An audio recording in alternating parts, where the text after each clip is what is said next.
Hello বন্ধুরা, বং তিতলি চ্যানেলে সকলকে অনেক অনেক স্বাগত জানাই। আশা করি সবাই খুব ভালো আছো, সুস্থ আছো, আর আমিও খুব ভালো আছি।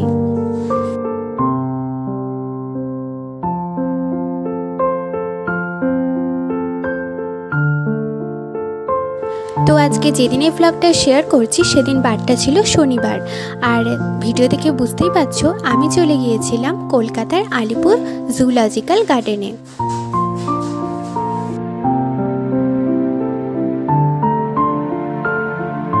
আর প্রথমেই চলে গিয়েছিলাম চিড়িয়াখানার বিখ্যাত সেই শিম্পাঞ্জিকে দেখার জন্য।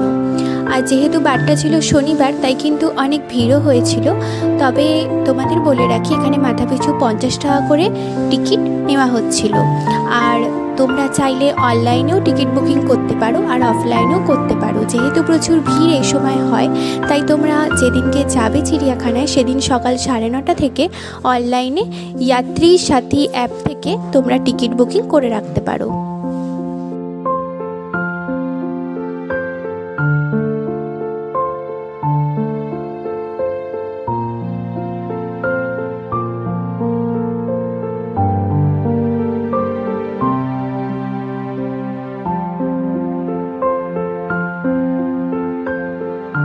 আর চিড়িয়াখানাতে কোথায় কিভাবে ঘুরবে সেটার জন্য কিন্তু ওরা একটা খুব সুন্দর ম্যাপ করে দিয়েছে, আর সেই ম্যাপটাও কিন্তু আমি তোমাদের এই ভিডিওতে শেয়ার করেছি।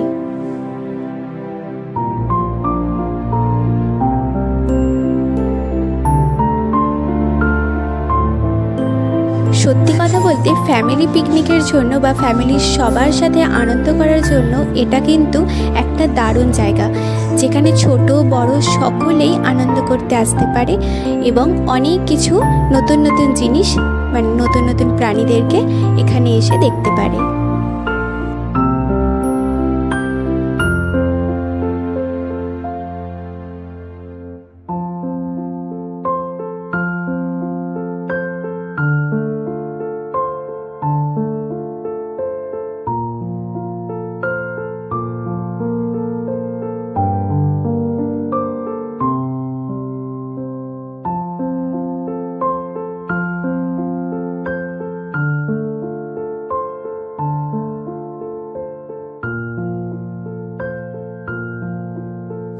আর চিড়িয়াখানায় যেহেতু খাবার নিয়ে যেতে অ্যালাউ করে, তাই তোমরা চাইলে বাড়ি থেকে কিন্তু খাবার বানিয়ে আনতেই পারো। একটা ছোটোখাটো পিকনিকও এখানে করে নিতে পারো।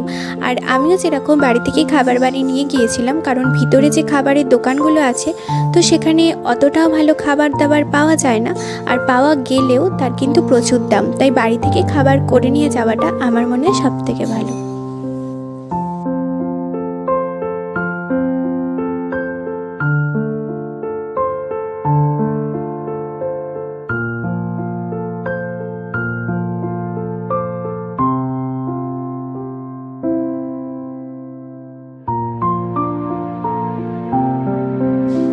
আর আমরা যেদিনকে চিড়িয়াখানায় গিয়েছিলাম সেদিন ওই যে দেখতে পাচ্ছেন দূরে বাঘ মামা বসে আছেন, তো ওই একটি বাঘ মামারই দর্শন পেয়েছিলাম। আর বাকি যে বাঘগুলো ছিল তারা কেউ চিৎপতাং হয়ে শুয়ে আছে বা কেউ ঘুমোচ্ছে, তো সেই কারণে কিন্তু বাঘগুলোকে অতটা ভালো করে দেখাতে পারিনি। আর সিংহের মধ্যে যে ছেলে সিংহটি আছে কেশরওলা, তো তাকে অন্য জায়গায় শিফট করা হয়েছে, তাকে দেখানো হচ্ছে না, কারণ সে যেখানে থাকে আর কি সেখানে কিছু কাজ চলছে। আর যে মেয়ে সিংহ ছিল তো তাকে আমরা দেখেছিলাম, কিন্তু সে ছিল বহু দূরে বসে এবং নড়াচড়া কিছুই করছিল না, চুপচাপ এক জায়গায় বসেছিল।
ওই দেখো প্রচুর প্রচুর এমু পাখি কিন্তু আমি এবারে চিড়িয়াখানায় গিয়ে দেখতে পেয়েছি। বিভিন্ন ধরনের কালারফুল এমু পাখি ওরা কিন্তু প্রচুর এখানে রেখেছে, আর দেখতেও কিন্তু সবকটা কি খুব সুন্দর।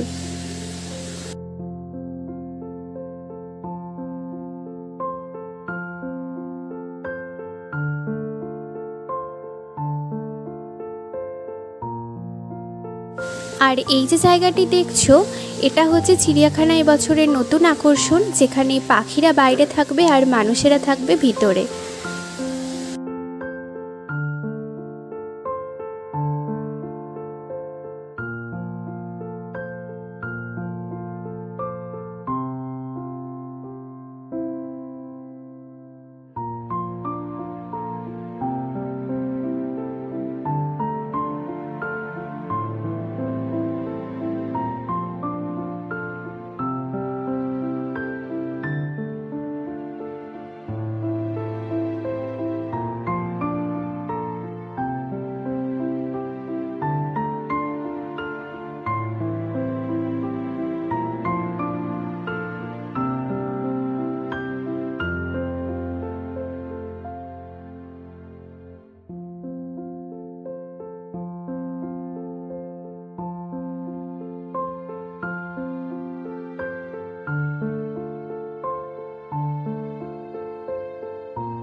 ভিডিওটা তাহলে এখানেই শেষ করছি। সবাই খুব ভালো থাকবে, সুস্থ থাকবে, আনন্দে থাকবে। আবার দেখা হবে নতুন কোনো ভিডিওতে। ততক্ষণের জন্য বাই বাই।